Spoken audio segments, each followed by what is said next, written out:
You're listening to Dots, Lines, and Destinations, a travel podcast with hosts Stephen Seagraves, Fosma Moon, and Seth Miller. Hello, and welcome to episode 434 of Dots, Lines, and Destinations. Seth running the show here this week. Hopefully Stephen will be able to join us shortly, but he has been otherwise detained. And we got Foz on the line. Foz? Hello. I guess there's no adults in the room today. Well, I'm drinking a beer, so someone thinks I'm at least of age to be an adult. Fair. It doesn't mean I'm behaving like one, but... Why start now? Yeah. Speaking of adults not being in the room, we're going to get to the JetBlue American news that came out late on Friday in just a minute. First, though, the Haneda slots bit that we've been talking about the last couple of weeks, Delta filed a new response to United, and I feel like maybe it's just that these are the ones I read, but I also get the impression that lawyers really enjoy airline regulatory filing bits.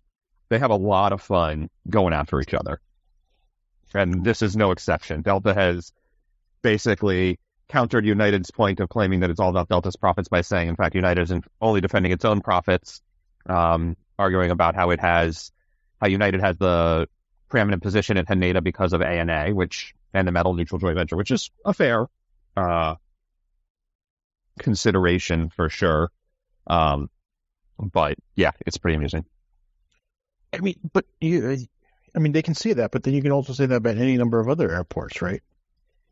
Yes, I think the big difference in this one, though, and it comes back to sort of the quirk around how these slots were allocated, is they were allocated for specific gateways, not to an airline.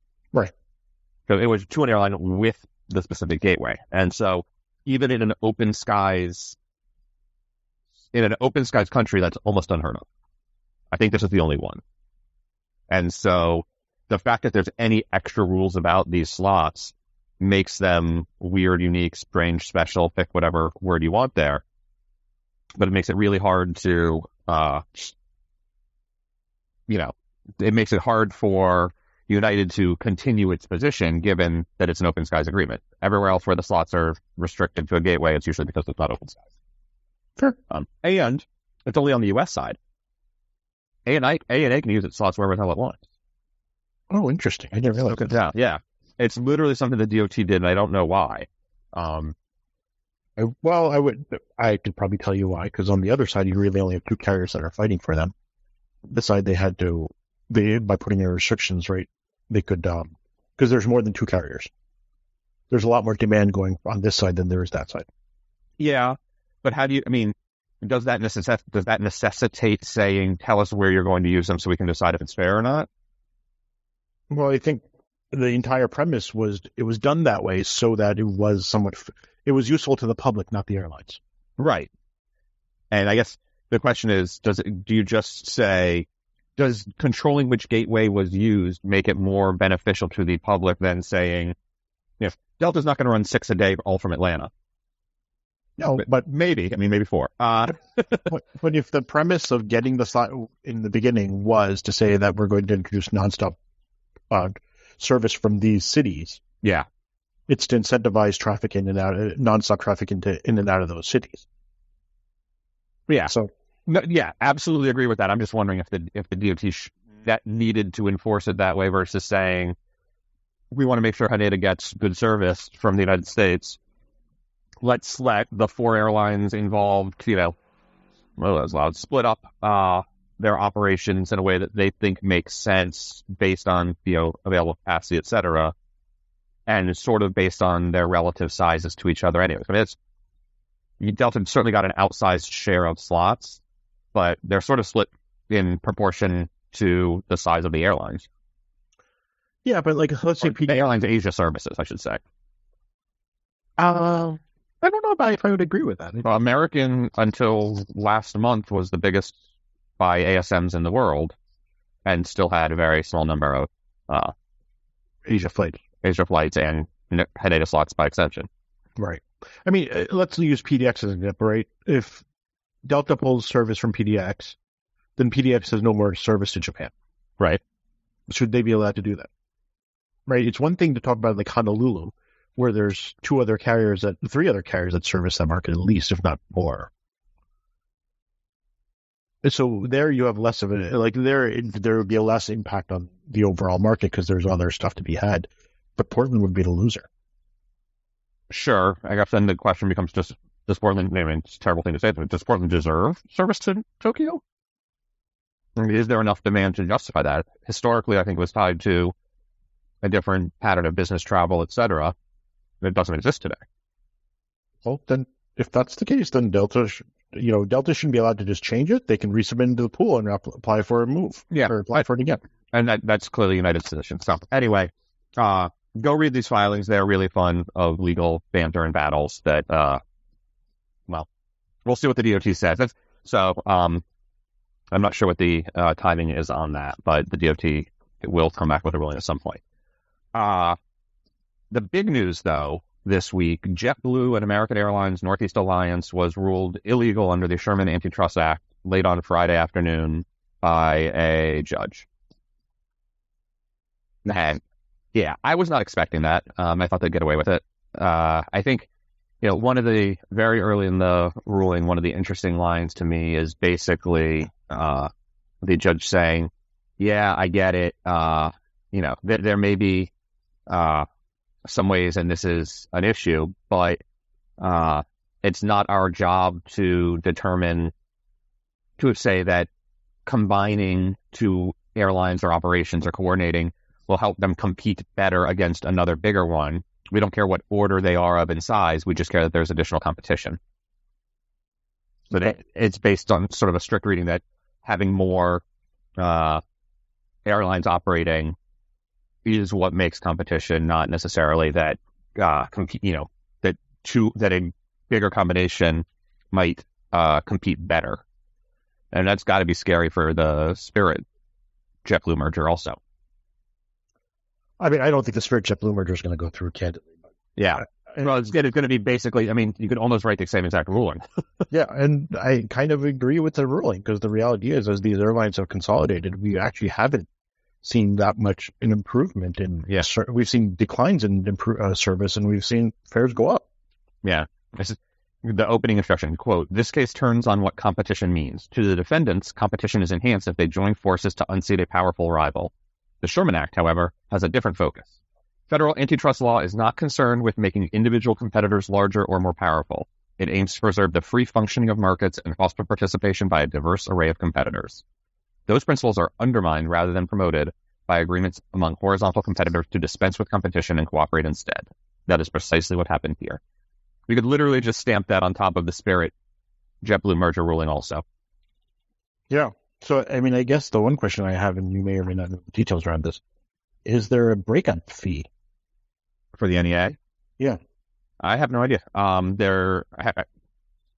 imagine there's some money that has to move somewhere, but not huge sums, I don't think. I also haven't finished fully reading the brief yet. Someone said to me that at some point there's mention that if JetBlue just bothered to join Oneworld, this wouldn't be a problem. Wait, how does that make sense? I don't know. Let me see where I can find that reference here while we're talking. But yeah, it's a very, page 43, 44 says that joining Oneworld would solve the issue. I really don't see that. Because it wouldn't really. It would just, from a frequent flyer program, sure, it solves the issue, but not from operations. Yeah, and it's not really what this says here, I don't think. It basically says choosing a partnership that would mirror the West Coast International Agreement, which is what the Alaska partnership is described as. And the main difference there is that on the West Coast, the shared revenues are not so tightly intertwined. It's basically America's international and Alaska's domestic, where they didn't have overlap. Yeah, and it's just a traditional codeshare agreement. It's not coordinating schedules. There's some. It's not coordinating of schedules. It's more than just codeshare, but it is also not true coordination of schedules. The revenue sharing is split differently. So anyway, this is, the cost of the breakup, potentially, sure, whatever, that's something the airlines have to deal with, but I don't know how they unwind. I mean, how do you unwind this in a way that is reasonable for operations? JetBlue took over a ton of American slots at JFK and LaGuardia. American bailed on a whole bunch of markets. I mean, AA gets all their slots back, and like I think JetBlue loses in this more than AA does.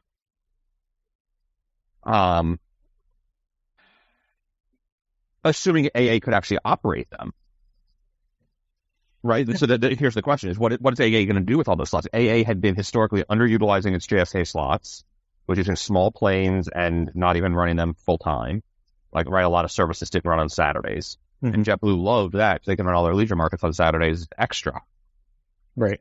The ruling also notes that JetBlue had been working to lease those slots from American anyways, because American was afraid it was going to lose them because it wasn't using them enough.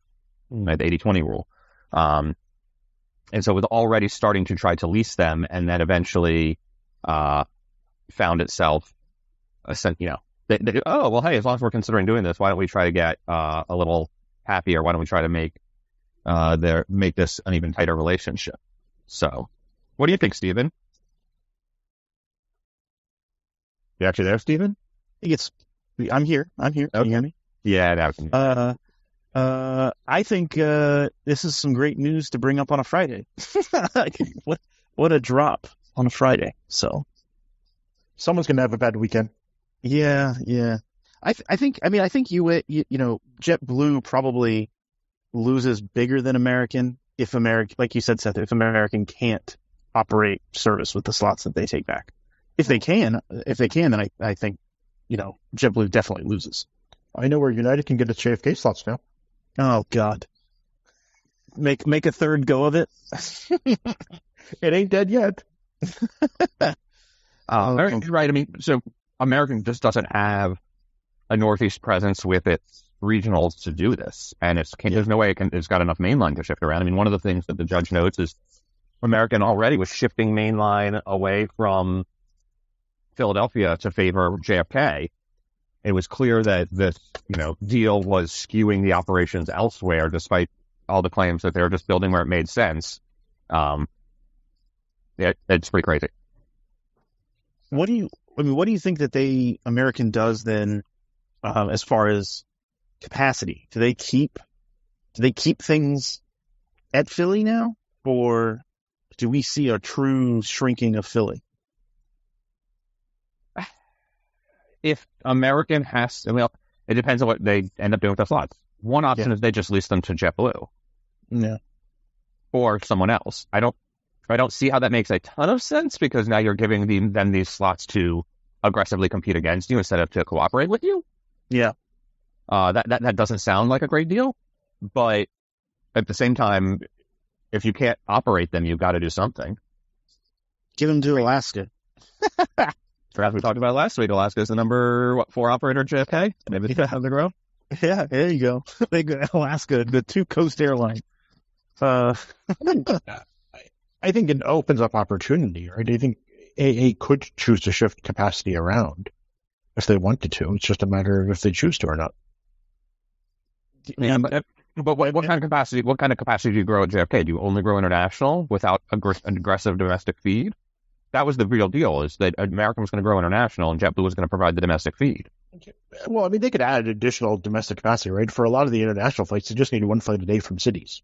Yeah, but if part of that is what time the slots are available at, and part of that is if you're going to do that, you've got to draw down elsewhere because you only have so many pilots and only so many planes, and especially for international, American is desperate for big planes to show up.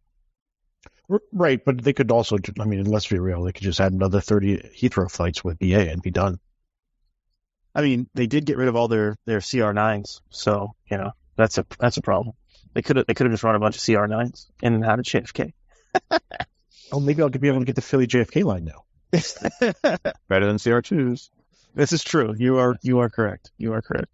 Do you want me to take the next topic then? Yeah, I mean, obviously, lots yet to unfold. This news came out an hour and a half before we started recording, so. But again, on the other side, the question I would pose is, what does JetBlue do with all its extra planes then? Boston? I mean, that's the other side of the equation. Reopen Long Beach?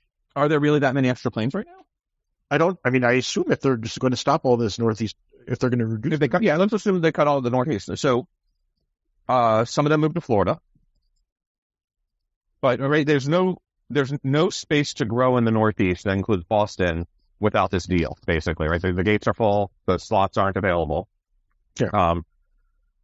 For some of it, JetBlue could very quickly again stand down the E90s, and that caps some of the challenge. Those were basically on the way out, and then they kept them around. They've come and gone a few times.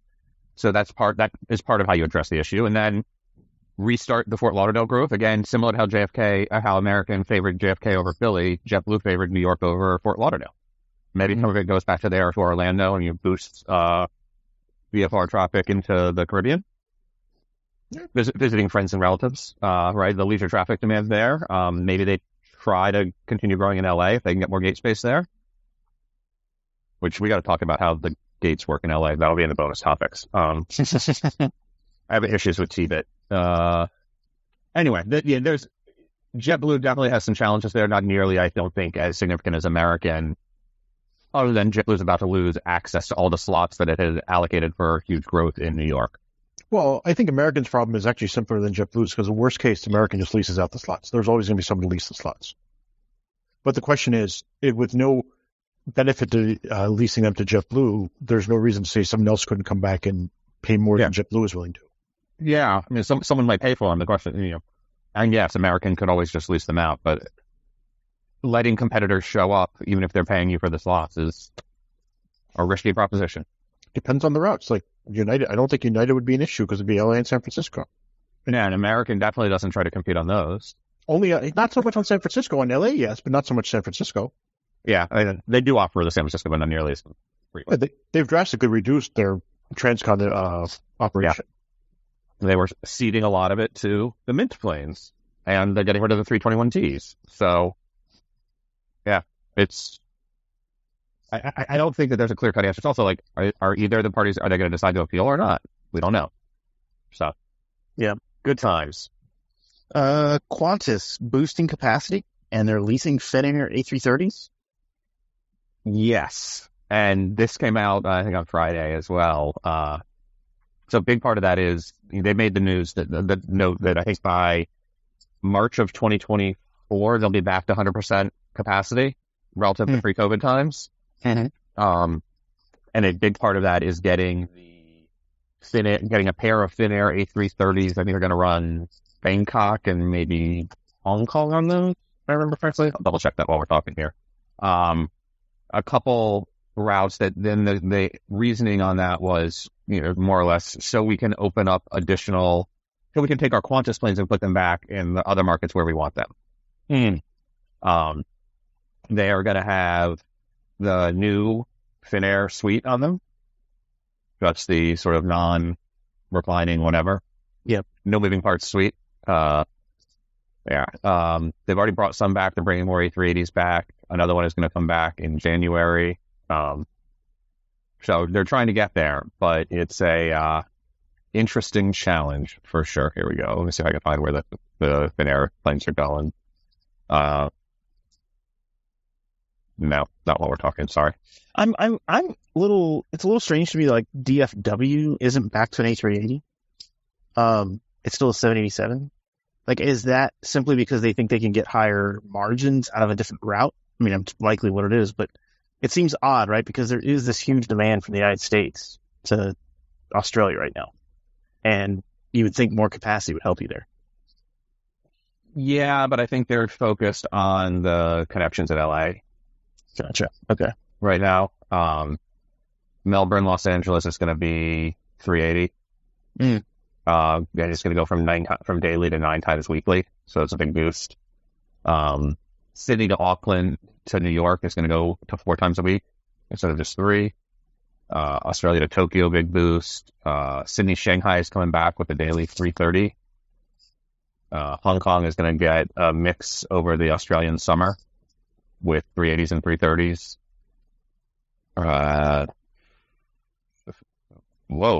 Brisbane to Wellington and Brisbane to Honiara, Solomon Islands on an E190. That's a long time to spend on that plane. Cool. The other interesting thing about the Finnair deal is that it's a wet lease for the first 2 years, and then a dry lease after that. Here we have the Finnair A330 aircraft will operate selected Qantas flights between Sydney and Singapore from late October, and all flights between Sydney and Bangkok from late March 2024, freeing up Qantas aircraft and crew to boost flying elsewhere. For the first 2.5 years of this agreement, flights will be operated by Finnair pilots and cabin crew, with customers continuing to receive Qantas's in-flight food and beverage service, amenities, entertainment, and baggage allowance. From late 2025, the 2 planes will be dry leased, operating for up to 3 years with Qantas pilots and cabin crew. That's a super interesting arrangement. I mean, it's a good deal for Finnair, right? Like, Finnair is like playing the long game here, going 330s, where can we send them? Desperate to find anywhere to have their planes flying, yeah. Yeah, and their crews, right? Like, to have their crews flying for somebody for 2 years and get paid for it. I mean, it's a good deal. I wonder how they move crews around. Like, how does that work? Are they just going to dedicate crews to these 2 routes that live and work out of Australia? Move a bunch of people to Australia for 2.5 years? Yeah. I almost think you have to, but I don't know. Yeah, or even maybe it's long-term station, like a 6-month contract. I don't know. Yeah.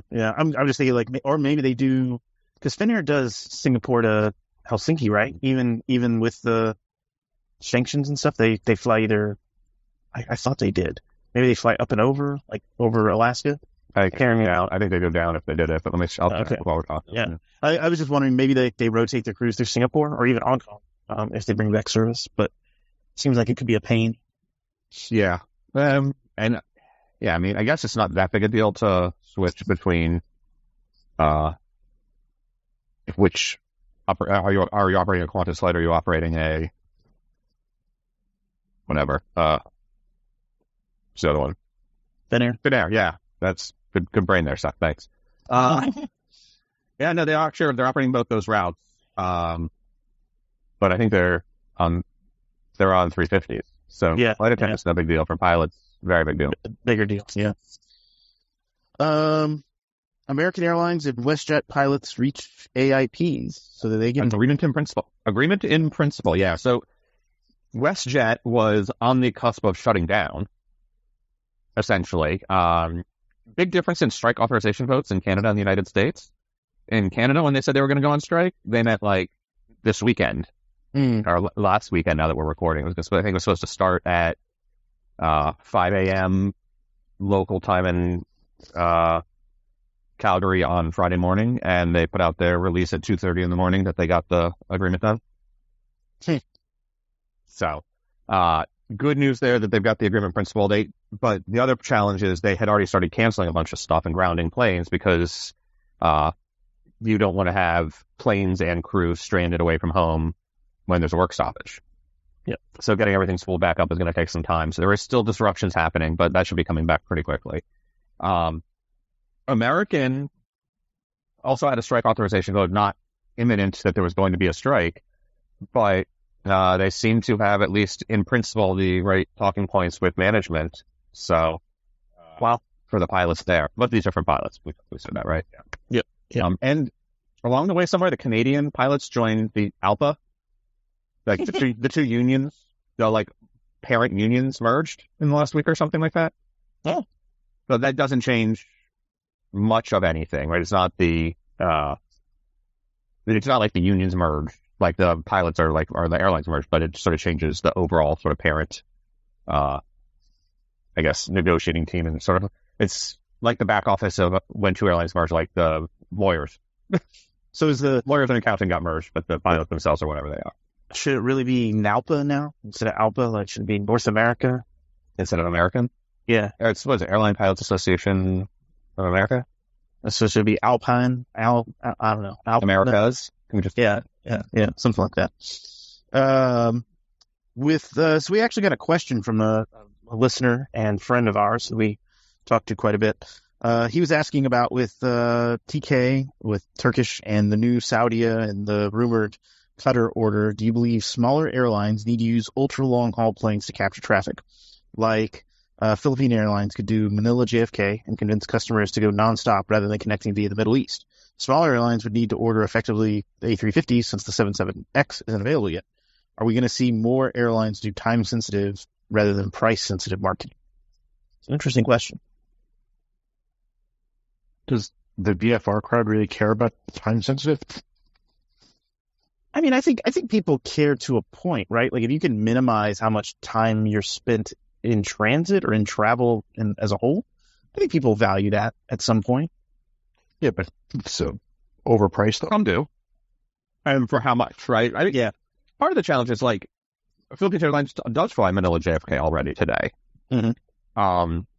And are there, and it's actually one of the reasons they bought the 350-1000s, which is ordered, they got 9 of them on order now, was to increase capacity on that market because they think that they can actually pull more passengers away. I'm not sure that the 350 is necessarily the right plane or the necessary plane to deliver this. Right? We're seeing a lot of 787s used for longer, thin routes to overfly hubs. That's whether it will work long haul and long haul low cost carrier is still up in the air, but long haul with those I think is actually pretty well established as working. Yeah. So will the mega hubs continue to exist and grow? Yes, absolutely. There's not enough point to point service that can overfly them. And the demand is just too great in some of these markets for anyone to take over. But I do think there's probably an opportunity for, not in the smallest markets, but in the mid-sized markets, you could get some point-to-point stuff. Maybe it's less than daily, which is really hard for business traveler, but works for the VFR, the leisure traveler segment. Yeah. And yeah, I do definitely think there's potential to overfly big hubs in some places. India, UK is a market where they keep trying and, airlines fail all the time. So it's not like that can be the only reason.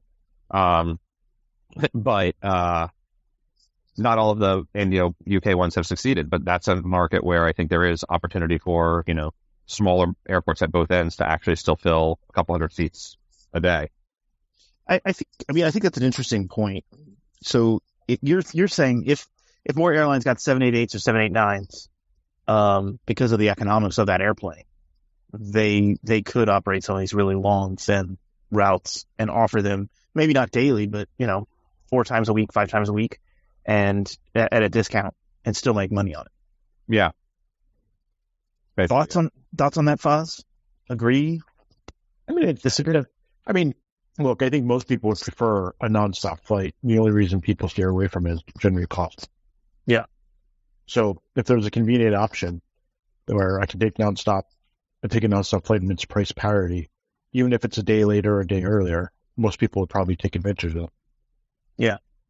Yeah, it is surprising. I was looking at India to London for some coworkers, and it's not priced outrageously, like for business class even.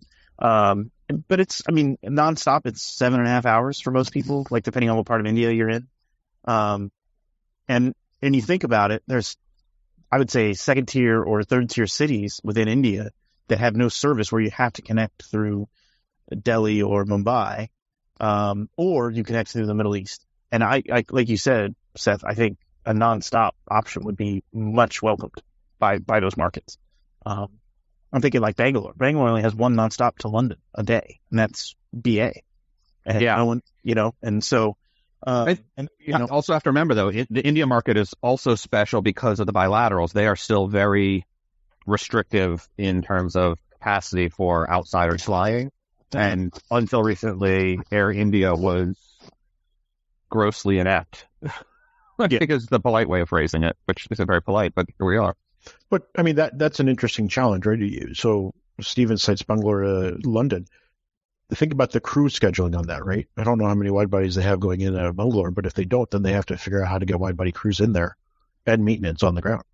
True. Yeah. It's an airport that mostly operates at night. It seems like, or middle of the morning. So that's a good point. Fair enough. So Hendrik, I hope we answered your question a little bit. I think the long answer or the short answer is it's a different airplane. It's not necessarily the A350 that's going to do it for those airlines. It's got to be something that's more economical, and the 787 does have that going for it. Mega profits at Emirates and Singapore. Yeah, like $2.5 to $3 billion each last year. It's insane. Must be nice to print money. And let's be fair, they lost plenty the year before, so like it's not all only good news. But the profit sharing is the part that I find most interesting. So are they're doing profit sharing with this? Emirates is paying most frontline, flight attendant, pilot, crew, whatever, customer-facing employees 6 months salary. Wow. And Singapore is 8 months. Holy crap. And good for them. Yeah, I think it's great for the employees. It's, having stuck around through the pandemic and all the challenges and whatever, like huge money for all of them. But then you go back and look at like the profit sharing stuff that the U.S. unions are trying to negotiate for, and a couple percent here and there, and you're like, well, I mean, half a year's salary is definitely more.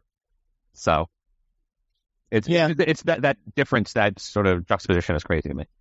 Well, I mean, I think it's the question of like how corporations treat their employees, right? So there's a mutual respect, it seems like, at Emirates and Singapore, well, I wouldn't say mutual respect, but like an understanding, right? Like, hey, and I don't know if the base salary is significantly lower, and this is on like a low number, but either way, it still looks way bigger. Well, but my point is like, look, you look at your employees and you say, okay, we're going to give you 8 months salary, because of the good work you've done. And this isn't going to be the norm, but hey, we want to reward you for the work that you've done. I don't know. I think there's something to be said about that. And then you look at U.S. companies and are like, profit sharing. Let's do some stock buybacks. Yeah. And even, Emirates is not publicly traded. Yeah. Right. It's owned by the government. Fine. Or essentially owned by the government. Singapore is publicly traded, but if I remember correctly, but even still, I guess there's some differences in the way that sort of fiduciary responsibility comes about. Yep. And then lastly, JT Ginter, friend of the show, shared with us, he tweeted us and shared some college football routes that American Airlines has announced. And they're kind of cool. This is the time, it's the time of year where the fun lines start to show up. I'm Gainesville, my hometown, made it on one of them. Gainesville and Nashville for the Tennessee game. Florida, Tennessee will be on the list. College Station to Miami. Ooh. Austin, Texas to Des Moines. Or Iowa, Texas. Maybe Charlotte to Austin as well. Who's in Charlotte? Who's that be? That must be like season opener or something like that. Oh, okay. Is my guess. Yeah. I don't know. They're playing Denver or Eugene to Los Angeles. Again, there's got to be an Oregon thing. Eugene is Oregon. No, or Oregon. Oregon. Okay. And then that would be UCLA likely. It's probably Okay. Yeah. So, there's some interesting routes here. Knoxville to DFW. I'm actually surprised that's not operated by American already. That's a fair point. College Station to Miami was an interesting one. Yeah. But anyway, some good lines there. I imagine United and Delta will similarly offer they historically have. So keep your eyes open. But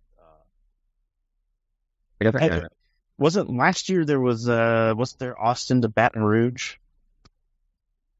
Really? I think there was. Yeah, there was. Yeah, for LSU Texas on United. Yep. Yeah, it's a short hop. That's why I'm a little surprised. But yeah, it's a long drive up. Yeah, I get it. What else we got here? I think that's kind of it. We're gonna talk about in the bonus show. We're gonna talk about your trip report on Breeze and your hatred of T-Bit or your issues with T-Bit. I don't hate it, but I don't like it. And then Hertz and Puerto Rico and passports. And then the Dornier 328 lives on. And then let's talk about Southwest taking advantage of the PTA slots real quick. Let's talk about that. We were going to talk about in the bonus, but I think it's worth talking about on here. Sweet. So you may recall the FAA is allowing airlines to drop up to 10% of their flights in New York without losing those slots for peak summer, right? Like July through September. Yep. Because they're understaffed. They expected that would also extend. Some of those would be DCA flights that were dropped out of Washington, D.C. And they were right. I think it's United is the one that dropped a couple Newark DCA routes. While the slots in New York were not being reallocated.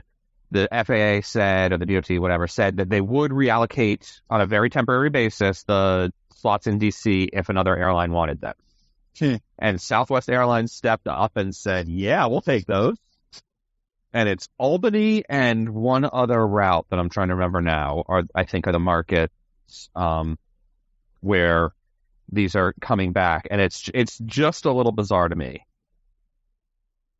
Let's see how that is. I can't find the stupid release. Damn it. But yeah, I'm just dumbfounded that like it makes sense to try to market these routes on short notice for a 3-ish month stint. Do you think they just have like the planes sitting around in their respective cities and they're like, hey, we could do this by just putting them on another quick turn to DCA? And nothing's that easy. Yeah, It's an airline, man. yeah, It's not like DC doesn't get some wicked thunderstorms in the summer. true, fair enough. Yeah, I don't know. It is weird. I mean, you're not wrong. It's strange. Yeah, I really am not entirely sure. I've been spelling it wrong. That's why I can't sense. Yeah, I really am having trouble figuring out what they're trying to do here. I think I found the link here. Southwest. Nope, it's not in this one. Never mind. Damn it. I don't know where I saw it now. That's a bummer. We should mention though that the Faroe Islands to Stewart Newburgh is on sale. No, we shouldn't. No one else go buy that flight. All right, keep the prices low. Let us do the inaugural and enjoy the trip. You just want to make sure that you got an empty seat next to you? Is that the theory? Yeah, exactly. In 29-inch pinch, I don't blame you. When I saw that, I was like, what am I signing up for? Questioning life choices every day. Yeah, I do a lot. Cool. Well, let's jump over to the Patreon bonus topics. To our Patreon subscribers, stick around for that. To our listeners, thank you for listening, and leave us a question or comment on Twitter or email. We love to hear from you, and we'll talk to you in the next one. Happy travels. Take care. Bye-bye.